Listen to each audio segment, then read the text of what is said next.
नमस्कार दोस्तों, स्वागत है आपका हमारे इस चैनल में। हमारे धर्म ग्रंथों के अनुसार भगवान हनुमान और भीम दोनों भाई थे, क्योंकि दोनों वायुपुत्र थे। वनवास के समय महाभारत युद्ध में भगवान श्री कृष्ण अर्जुन के सारथी बने थे। उस रथ की छत पर हनुमान जी भी विराजमान थे, इसलिए आज भी अर्जुन के रथ की पताका में हनुमान जी को दर्शाया जाता है। लेकिन क्या आपको पता है कि जिस रथ के सारथी स्वयं भगवान श्री कृष्ण हो, जिस पर महान धनुर्धारी अर्जुन हो, उस पर हनुमान जी क्यों विराजमान हुए? क्योंकि हनुमान जी का तो महाभारत से कोई लेना देना ही नहीं था, फिर वो अर्जुन के रथ पर सवार क्यों हुए? इसी बात को आज के वीडियो में हम विस्तार से जानेंगे। लेकिन आगे बढ़ने से पहले प्लीज हमारे इस चैनल को लाइक कीजिए, शेयर कीजिए, सब्सक्राइब कीजिए और हाँ, बेल आइकन जरूर दबाइए ताकि वीडियो का नोटिफिकेशन सबसे पहले आप तक पहुंचे।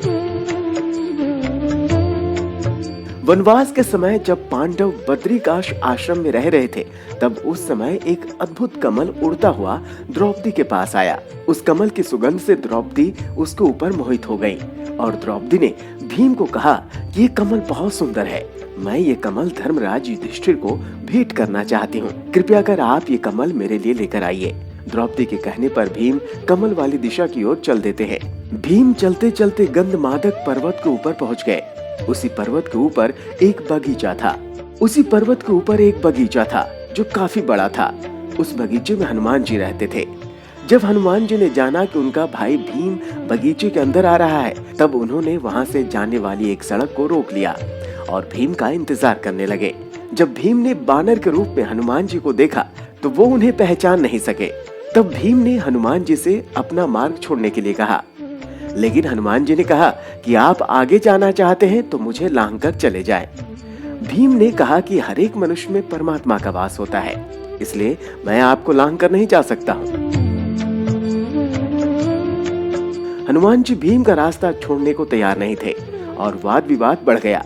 तब हनुमान जी ने भीम को बताया कि मैं तुम्हारा भाई पवन पुत्र हनुमान हूँ। इसे सुनकर भीम हनुमान जी के चरणों में गिर गए और प्रार्थना की कि वे चारों युग के साथ धर्म, अर्थ, काम और मोक्ष का ज्ञान दें।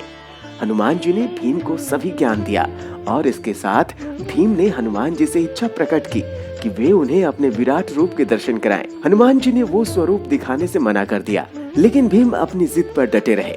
तब हनुमान जी ने अपने विराट रूप के दर्शन कराए, लेकिन भीम भगवान हनुमान के विराट रूप को देख नहीं पाए। हनुमान जी ने भीम से कहा कि तुम कोई वरदान मांग लो, अगर तुम कहो तो मैं दुर्योधन, दुशासन, धृतराष्ट्र को बंदी बनाकर तुम्हारे सामने पेश कर दूं, जिससे महाभारत युद्ध टल जाएगा। लेकिन भीम ने कहा कि वे धर्म के मार्ग से ही युद्ध लड़ेंगे। अगर आपको मेरे लिए कुछ करना है तो युद्ध में मेरी सहायता करिएगा। तब हनुमान जी ने वचन दिया कि जब तुम दुश्मनों का वध कर रहे होगे तब मैं तुम्हारे साथ रहूंगा। मुझे वहां मौजूद पाकर दुश्मनों के प्राण निकल जाएंगे, आपको हथियार चलाने की भी आवश्यकता नहीं पड़ेगी। बाद में भीम ने हनुमान जी को कहा था कि मुझे सबसे अधिक चिंता भाई अर्जुन की है, क्योंकि वही एक महान धनुर्धर है और कौरव पक्ष उनको मारने का प्रयास करेंगे। कृपा कर अर्जुन की रक्षा के लिए कुछ कीजिए। हनुमान जी ने कहा कि तुम चिंता मत करो, मैं अर्जुन के रथ के ऊपर विराजमान हो जाऊंगा, क्योंकि अर्जुन के ऊपर भयानक से भयानक अस्त्र और शस्त्र का प्रयोग कौरवों द्वारा होगा। अगर मेरा वजन उस रथ के ऊपर होगा तो रथ को कोई भी हिला नहीं पाएगा। यही कारण है कि जब महाभारत युद्ध शुरू हुआ तो भगवान श्री कृष्ण के कहने पर अर्जुन भगवान हनुमान से मदद मांगने गए। तब हनुमान जी मान गए और अर्जुन की रक्षा के लिए उसके रथ पर विराजमान हो गए।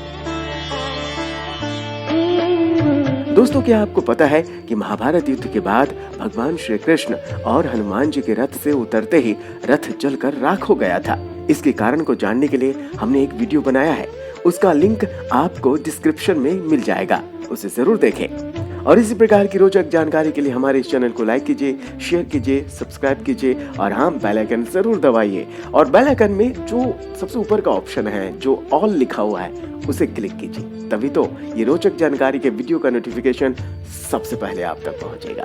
रखिए अपना ख्याल। नमस्कार।